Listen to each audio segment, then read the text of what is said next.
नमस्कार दोस्तों, स्वागत है आप सभी का हमारे इस न्यू वीडियो के अंदर। आज के वीडियो के अंदर मैं बात करूंगा भगवान बिरसा मुंडा के बारे में और बात करेंगे कि आज भी वो क्यों इतने खास हैं।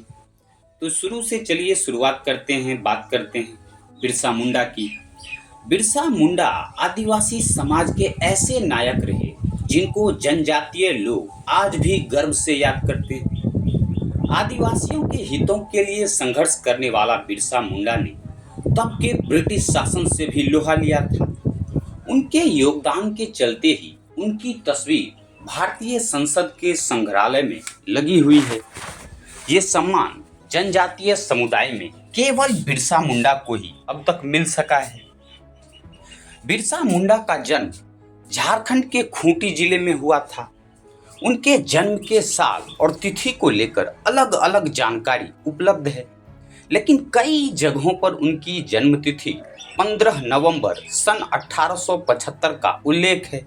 हालांकि भारतीय प्रशासनिक सेवा के अधिकारी रहे कुमार सुरेश सिंह ने बिरसा मुंडा पर एक शोध आधारित पुस्तक लिखी थी, बिरसा मुंडा और उनका आंदोलन। कुमार सुरेश छोटा नागपुर के कमिश्नर रहे और उन्होंने आदिवासी समाज का विस्तृत अध्ययन किया था। उनको गुजरे 15 साल होने को है, लेकिन बिरसा मुंडा पर उनकी किताब प्रामाणिक किताबों में गिनी जाती है। इस किताब के मुताबिक भगवान बिरसा मुंडा का जन्म साल 1872 ईस्वी में है। इसके अलावा कई अन्य दिलचस्प जानकारियां इसमें मौजूद है। पुस्तक में कई स्रोतों के माध्यम से बताया गया कि बिरसा मुंडा का परिवार ईसाई धर्म को स्वीकार चुका था। बिरसा मुंडा के परिवार में उनके बड़े चाचा कानू पौलुस ईसाई धर्म स्वीकार कर चुके थे। उनके पिता सुगना और उनके छोटे भाई ने भी ईसाई धर्म स्वीकार कर लिया था। यहाँ तक कि उनके पिता धर्म प्रचारक भी बन गए। धर्म परिवर्तन के बाद भगवान बिरसा का नाम दाऊद मुंडा और उनके पिता का नाम मसीह दास हो गया। यदि आगे बात करें कि किस प्रकार ईसाइयत से तोड़ा नाता, तो किताब के मुताबिक भगवान बिरसा मुंडा की छोटी मौसी जोनी उन्हें बहुत प्यार करती थी। अपनी शादी के बाद वह बिरसा को अपने साथ ही ससुराल खटंगा गांव ले गई। यहाँ ईसाई धर्म के एक प्रचारक से उनका संपर्क हुआ। वह अपने प्रवचनों में मुंडाओं की पुरानी व्यवस्था की आलोचना करते थे। ये बात उन्हें अखर गई। यही वजह थी कि मिशनरी स्कूल में पढ़ने के बाद भी वे अपने आदिवासी तौर तरीकों की ओर लौट आए। लेकिन इन सब के बीच उनके जीवन में एक अहम मोड़ आया जब सन 1894 ईस्वी में आदिवासियों की जमीन और वन संबंधी अधिकारों की मांग को लेकर वे सरदार आंदोलन में शामिल हुए। तब उन्हें महसूस हुआ कि ना तो आदिवासी और ना ही ईसाई धर्म इस आंदोलन को तरजीह दे रहे हैं। इसके बाद उन्होंने एक अलग धार्मिक पद्धति की व्याख्या की, जिसे मानने वालों को आज बिरसाई कहा जाता है। कुमार सुरेश सिंह ने अपने पुस्तक में लिखा है, सन 1895 ईस्वी में बिरसा मुंडा ने अपने धर्म के प्रचार के लिए 12 शिष्यों का नियुक्त किया। जलमई यानी कि चाई बासा के रहने वाले सोमा मुंडा को प्रमुख शिष्य घोषित किया। उन्हें धर्म पुस्तक सौंपी। इस लिहाज से देखें तो उन्होंने अपने धर्म की स्थापना सन 1894 से 1895 ईस्वी के बीच ही की होगी। बिरसा को भगवान या अपना हीरो मानने वाले लाखों लोग हैं, लेकिन उनके बनाए धर्म को मानने वाले खूंटी, सिमडेगा और चाई बासा जिले को मिलाकर महज कुछ हजार लोग ही। ऐसा क्यों? बिरसाई धर्म को मानना कितना मुश्किल, यदि आगे बात करें तो रांची से 45 किलोमीटर दूर खूंटी जिले के चारिद गांव के 65 वर्षीय जगाए आवा कहते हैं, बिरसाइत धर्म का पालन करना बहुत ही कठिन है। हम मांस, मदिरा, खैनी, बीड़ी को किसी भी कीमत पर हाथ नहीं लगाते हैं। बाजार का बना कुछ नहीं खाते, किसी दूसरे के घर का भी कुछ नहीं खाते। गुरुवार के दिन फूल, पत्ती, दातून भी नहीं तोड़ते हैं। यहाँ तक कि खेती के लिए हल भी नहीं चलाते हैं। कपड़ों में केवल उजले रंग का सूती कपड़ा इस्तेमाल करते हैं। जगाई के बेटे हंसराज मुंडा आगे बताते हैं, हमारे धर्म में पूजा के लिए फूल, प्रसाद, दक्षिणा, अगरबत्ती, चंदा आदि किसी भी चीज के इस्तेमाल की सख्त मनाही है। हम केवल प्रकृति की पूजा करते हैं, गीत गाते हैं, जनेऊ पहनते हैं।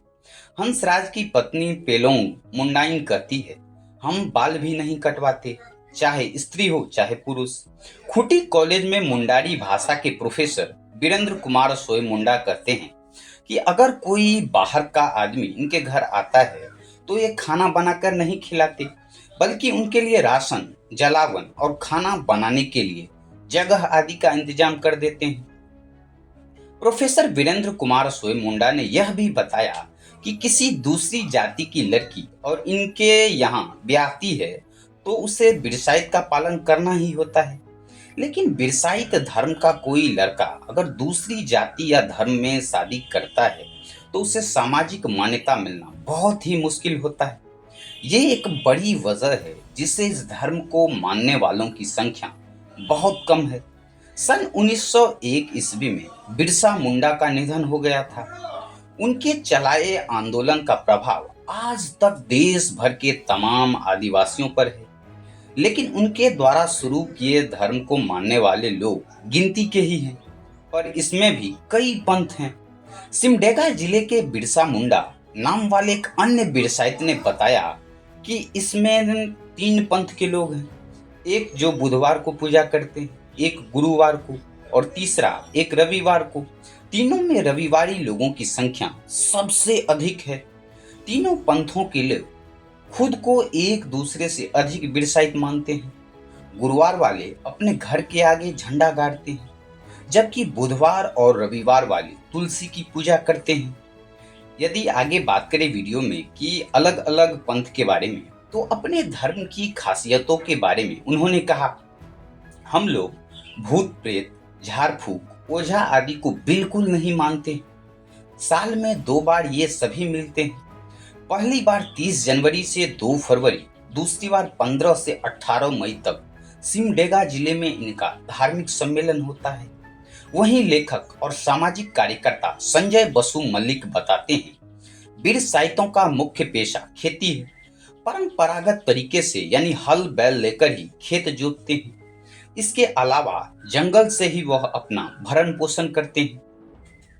बिरसाइत मानने वालों की संख्या कम होने के बारे में संजय कहते हैं, 70 के दशक तक बहुत कम लोग बिरसा को जानते थे।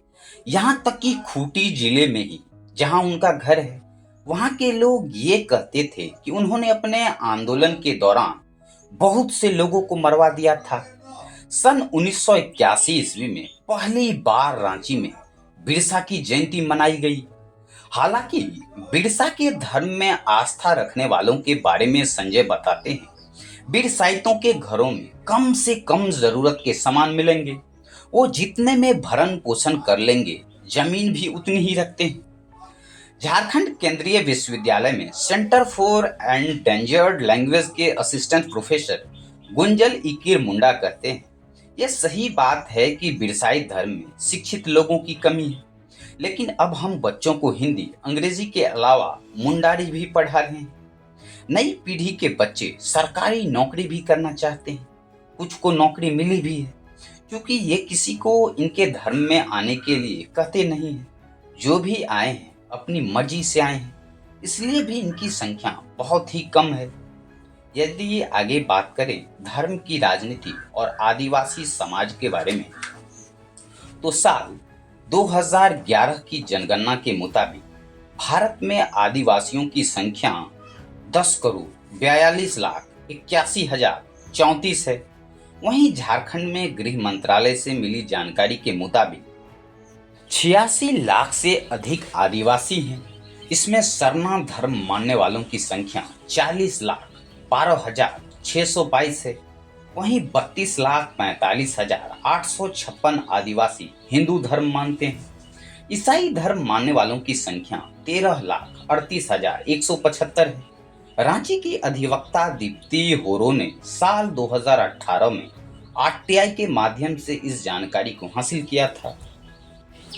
साल 2013 ईस्वी में जेएनयू के छात्र बलभद्र बिरुआ ने एक आरटीआई में केंद्रीय गृह मंत्रालय से पूछा कि जनगणना में सरना को मुख्य धर्मों की कैटेगरी में शामिल क्यों नहीं किया गया। जवाब में केंद्र सरकार ने कहा, धर्म कोड इसलिए दिया जाता है कि गिनती में आसानी हो। कोड मिलने से किसी भी धर्म पंथ को कोई विशेषाधिकार नहीं मिल जाता। साल 2001 की जनगणना के मुताबिक सरना धर्म को मानने वाले उड़ीसा, झारखंड, पश्चिम बंगाल और बिहार में ही, मध्य प्रदेश और छत्तीसगढ़ में उतनी संख्या नहीं है। इसी साल के जनगणना में आदिवासियों ने 100 से अधिक धर्म मान्यताओं में खुद को दर्ज कराया था, जिसमें मुख्य रूप से झारखंड में सरना, मणिपुर में सना माही, अरुणाचल में डोनी कोलो धर्म में लोगों ने खुद को दर्ज कराया। इसके अलावा संथाल, मुंडा, उरांव, गोंड, भील तथा अन्य धर्म के मानने वाले थे। झारखंड में सरना को मिलाकर 50 अन्य धर्म पंथों का रजिस्ट्रेशन कराया गया था।